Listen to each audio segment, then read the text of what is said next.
Some people in life are lucky enough to discover their calling at a very young age. Mine's had always been teaching.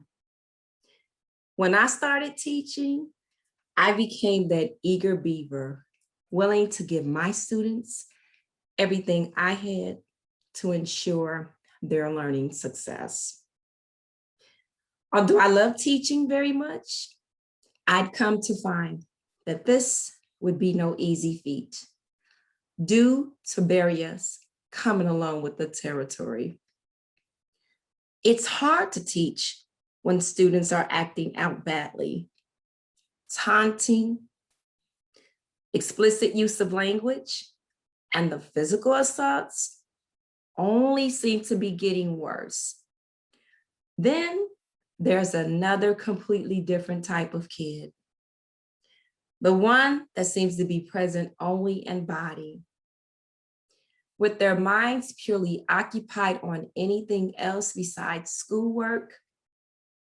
Teaching had nearly become impossible.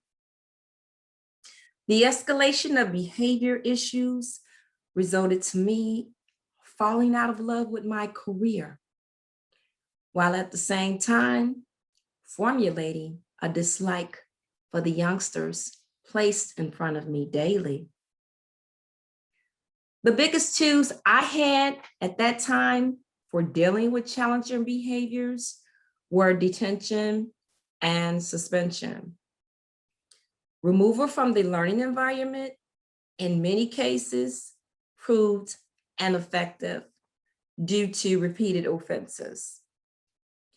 In a last-ditch effort to rekindle my passion and to help my students learn, I developed a plan to help them to cope with some of the issues they were facing outside of the classroom. I took a risk, inviting several of my worst behaved youngsters to come back upstairs with me during lunchtime and eat. To my surprise, they agreed. Through that one meetup, a character development forum was established.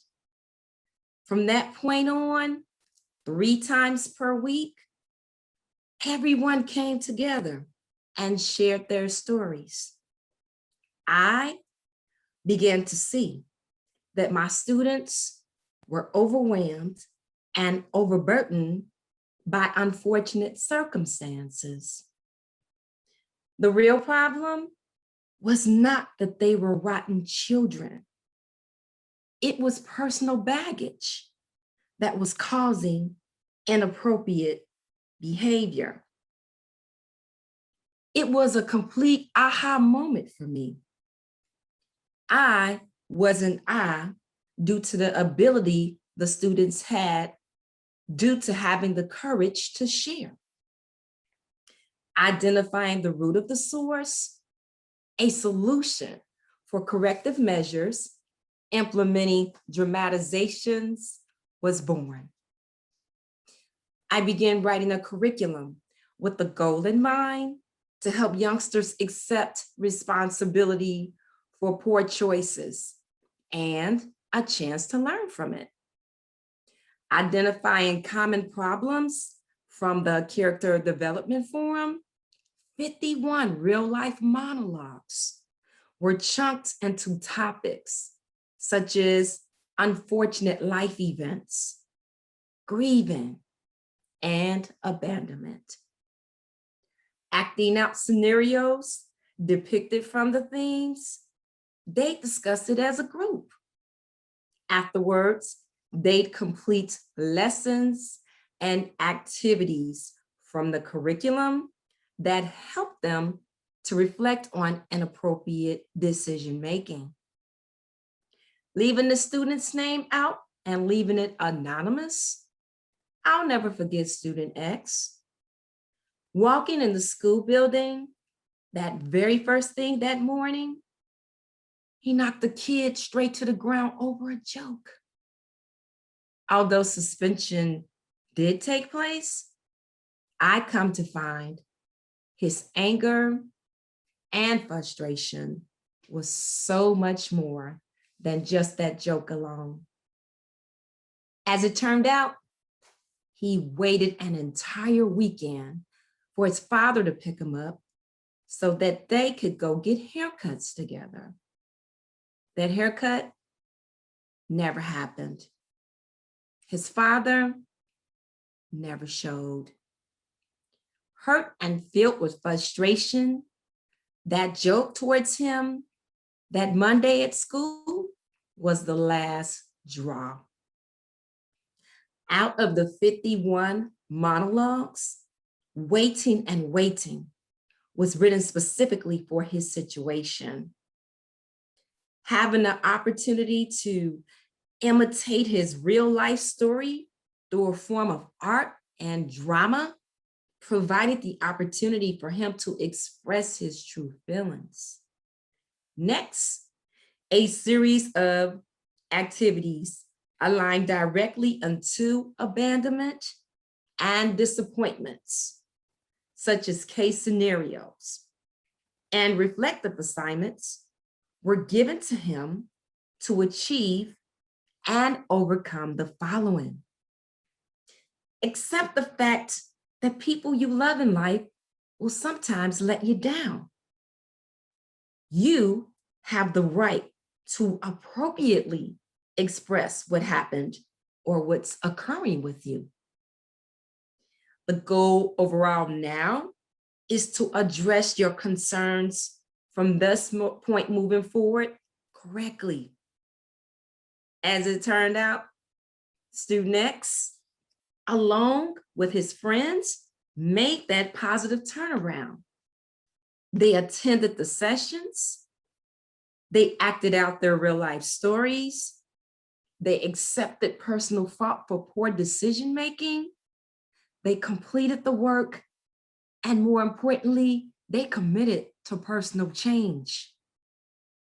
Through the use of dramatizations, they willingly poured their hearts out in the presence of other troubled peers. Effectively listening to everyone's circumstance, empathy came into play. With all the participants putting themselves in the shoes of one another, suggestive tips on how to cope and best deal with the issues were put on the table.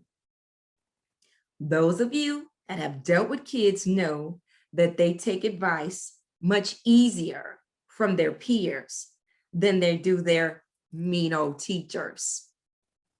Peer mentoring had evolved. A sense of family was established. The sessions had a powerful emotional effect on the students. Sometimes these emotions were signaled with laughter. Other times, by heavy silence. In either case, it was clear to me that the process was working.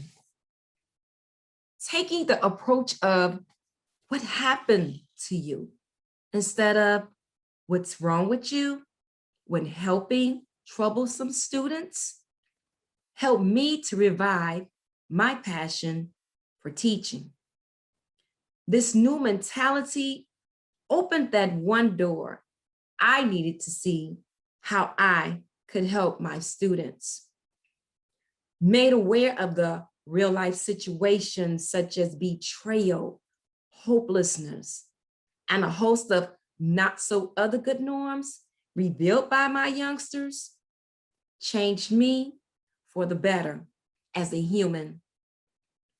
The kids I once viewed as bad were now good kids with issues to simply overcome.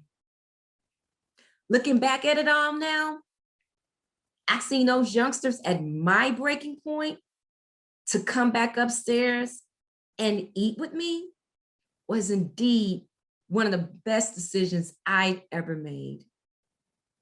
Taking action to help them cope with the problems they encountered outside of the classroom Instead of just accepting this as a personal career defeat, not only was I able to equip them with important life skills, I was also able to show them that in life, we will all endure pain. Yet, as difficult as it can get at times, the overall goal in life is not to become one. Thank you.